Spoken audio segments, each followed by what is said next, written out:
You're watching the station covering all of the DMV. This is DC News Now. Hi, everyone. Thanks for joining us for DC News Now. Here at 9, I'm Annalisa Gale. Well, charges against the man accused of shooting 2 West Virginia National Guard members Wednesday have now been upgraded to first-degree murder charges. The U.S. Attorney for DC, Janine Pirro, announcing the new charges today comes after President Donald Trump announced the death of 20-year-old specialist Sarah Beckstrom Thursday. Meantime, Staff Sergeant 24-year-old Andrew Wharf remains in critical condition tonight. DC News Now's Yamari Sase joining us live in Northwest Washington with the latest here. Yamari, what are you learning? Yeah, good evening, Annalisa. Well, tonight, several people have stopped by all throughout the day, leaving a lot of flowers and also a lot of signs and also American flags throughout this area where these National Guard members passed away and were shot on Wednesday during this time. Now, we did learn more about the suspect, and he's currently facing first-degree murder. You know, they were on line of duty, and it's sad. No reason at all why that happened, and very sad, you know. Many people are heartbroken after learning 20-year-old Sarah Beckstrom passed away on Thanksgiving. She was one of the 2 National Guard members shot on Wednesday near the White House. She's in her reward, but her family, they're never going to have a good Thanksgiving ever the rest of their lives. Veterans Robert and Brenda Negum drove almost 2 hours from their home in Virginia to pay their respects. Just to make sure that they know how much the American people support our military, how much the American people support our National Guard. Investigators say Beckstrom and her co-worker, Staff Sergeant Andrew Wharf, were patrolling near 17th and I Street Wednesday afternoon when they were ambushed. Police say the suspect, 29-year-old Ramanallah Lakinwal, an Afghan national, drove from Washington State to D.C. to carry out the attack. He's now facing a first-degree murder charge along with gun and assault charges, but some are calling for harsher penalties. Yes. The biggest thing is deterrence. If people know it's automatic death penalty for injuring, killing first responders in our National Guard and military, it's automatic death. Then you're not going to have any other instances like this ever again. There is a lot of positivity in terms of the spirit to lift Sarah's soul up and also to root for Andrew, because I know his mom and his dad, they're rooting for Andrew as he's fighting for his life right now in the hospital. Now, the suspect in this incident was also shot during the shooting that took place on Wednesday. Now, we do know the only update that we had was that he was in the hospital. We don't know his exact condition at this time. Now, in the meantime, the governor is emphasizing that many people do send prayers for both families tonight. Annalisa? Yes, indeed, Yamari. And also, we're learning tonight that D.C. police officers will be patrolling with National Guard members. What else are you learning about that? Yeah, so throughout the past hours that we've been in this area where the shooting took place, we've only seen the National Guard out by themselves. We haven't seen DC police with them, but according to the Washington Post, that is expected to take place. They say the plans are still fluid at this moment, but it was supposed to start Thursday and today, Friday as well. Now, reporting in Northwest, I'm Yamari Sase, DC News Now.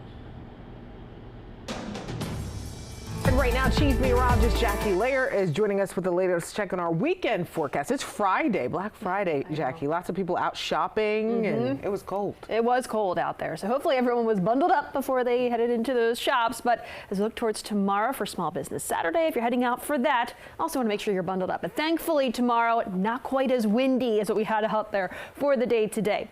Also, let's talk about the radar. We did have a few snow showers a little bit earlier. That was back over towards parts of the I-81 corridor. Those have since faded away as they tried to push their way farther south and east. So now tracking those dry conditions across our area, but we're seeing much more active weather, especially back out towards the Midwest and also across parts of New England, and then farther out towards the west. That's our next system that could be impacting our area as we look ahead towards Sunday. So I'll have more details on that coming up. But first, I do want to talk about the rest of tonight.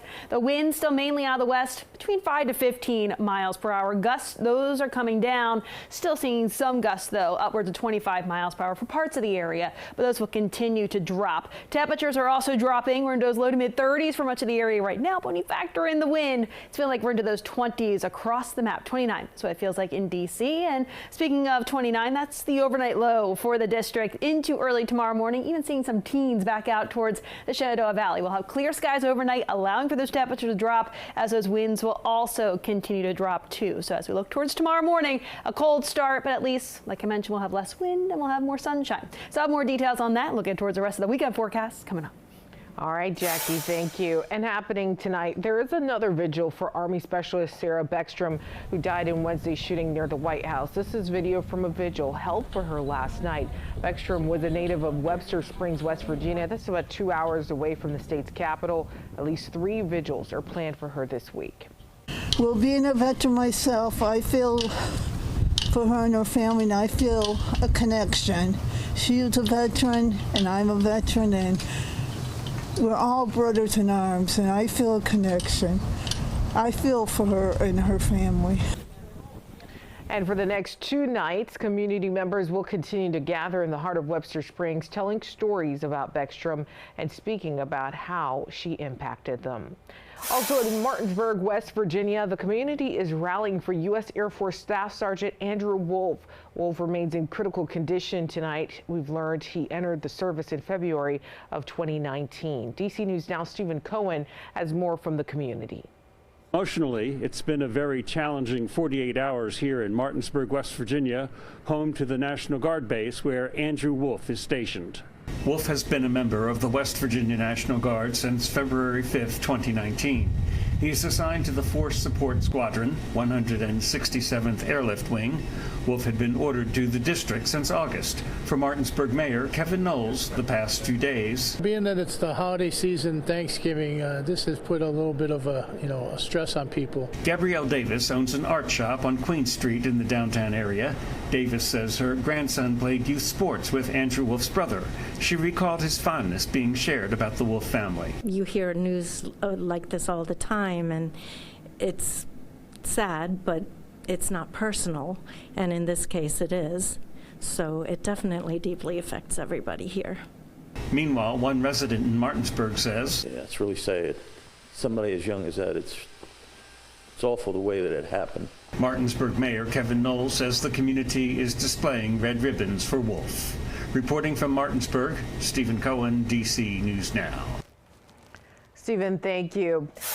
And right now, some big changes could be coming to U.S. immigration policy following Wednesday's shooting. President Donald Trump vowing to permanently pause migration from third world countries and end all federal benefits for immigrants. Saying this atrocity reminds us that we have no greater national security priority than ensuring that we have full control over the people that enter and remain in our country. For the most part, we don't want them. Those comments from the president came after more details emerged about the suspect, 29-year-old Ramanullah Lakanwal. We've learned he has been in the country since the withdrawal of U.S. forces from his native Afghanistan in 2021.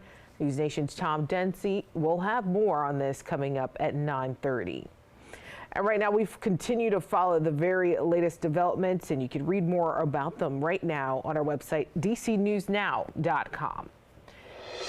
And switching gears now, happening now at the Wharf. Crowds are gathering for the lighting of the Jack Daniel's barrel tree. It's a towering 40-foot display built entirely from real whiskey barrels there. This year's tree features a special collaboration with the Washington Capitals, adding unique hometown touch there to the holiday tradition. You can even buy your own branded barrels, and all proceeds will go to Operation Ride Home, helping junior military members make it home for the holidays. Tonight's event also includes festive cocktails from the Jack Daniel's bar. And new tonight, police in Montgomery County have identified the man and woman involved in a murder-suicide investigation. Police say they responded to the Warwick Apartments on University Boulevard West just before 1 p.m. on Wednesday after reports that a man jumped from the building. That's where they found 28-year-old Demetrius Lee. Lee there died at the scene. He was found outside near a pool, and when officers searched the building, they found 28-year-old Andrea Girola in the hallway of the apartment building, suffering from stab wounds. She also died at the scene. Investigators say this was a domestic-related incident, and a witness claims Lee stabbed Gabriela inside the apartment. Meantime, stretching your dollar, the traditional start to the holiday shopping season is here, and we may see a resurgence when it comes to shopping in person. Bain & Company, a consulting firm, now saying more people plan to go to the stores than they have in recent years. Analysts also expect holiday sales to surpass $1 trillion for the first time. DC News Now's Haley Milon has been tracking Black Friday shopping at Tyson's Corner for us. She has the latest. The crowds are pretty dense here at Tyson's, but they're cheery and they're peaceful, and it mirrors forecasts that we're seeing from researchers that we'll see the strongest in-person shopping showing across the U.S. that we've seen since before the pandemic. But shoppers here tell me it's less about finding deals and more about the buzz and the excitement, and of course, the celebrity sightings. We're really looking for nothing today. We just wanted to do Black Friday. We used to always do it when she was young. Nostalgia driving some people into the Black Friday crowds at Tyson's Corner. Others, the adventure of hunting down deals. It's worth it. They got the deals that they wanted. I got a just like a car set. I've been meaning to get it for a while. Normally it's $50. Today was $30, so that was a pretty good deal. Checking names off the shopping list. Yeah, I definitely get something for my little brother and like all my family for Christmas. I'll probably get something for my parents as well. The mall is home to 29 new or revamped stores this holiday shopping season. The line for the new Skim store wrapped around the corner for most of the day. Nationwide, analysts say that clothing and general merchandise are among the categories driving this year's in-store sales growth. Can you find these deals online without leaving your couch? Maybe with a discount code and free shipping? Probably. It's the experience, action, and Santa sightings that people crave. This is the busiest day of the year, bar none. So it's just the energy, the feeling, the vibe. Director of Property Management Jesse Sebenitez says as most of the sales continue into the weekend, safety is a priority. All of our community members you'll see all around our campus, and they're working very hard to make sure this place is safe. There's going to be hundreds of thousands of people coming here and into the weekend. It's going to be tremendous volume. Shoppers tell me the biggest headache has been finding parking. So regardless of where you're going shopping this weekend, just have a game plan on that front. Reporting from Tyson's Corner Center, I'm Haley Milon, DC News Now.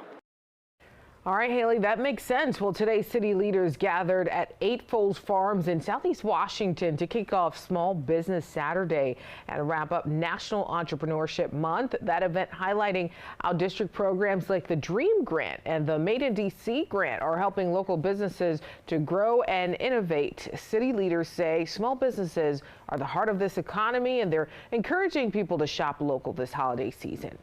Our small business community is resilient. Anyone who knows, anyone that goes into starting their own small business has to be resilient. There's no place, no other jurisdiction like the district when it comes to supporting our small business community. And they encourage people to shop in all 8 wards, which they say will have something to offer for everyone on this Small Business Saturday. Well, still ahead here on DC News Now at 9, Black Friday crowds packing the center at Forestville. We're checking in with shoppers about the deals of chaos and whether it's worth it. Plus, later, tourism in New York City could reach a record high. How vendors and visitors are getting ready to enjoy the season. And at 9:30, measles outbreaks worldwide are spiking. The reason for that increase ahead when we come back. Stay with us.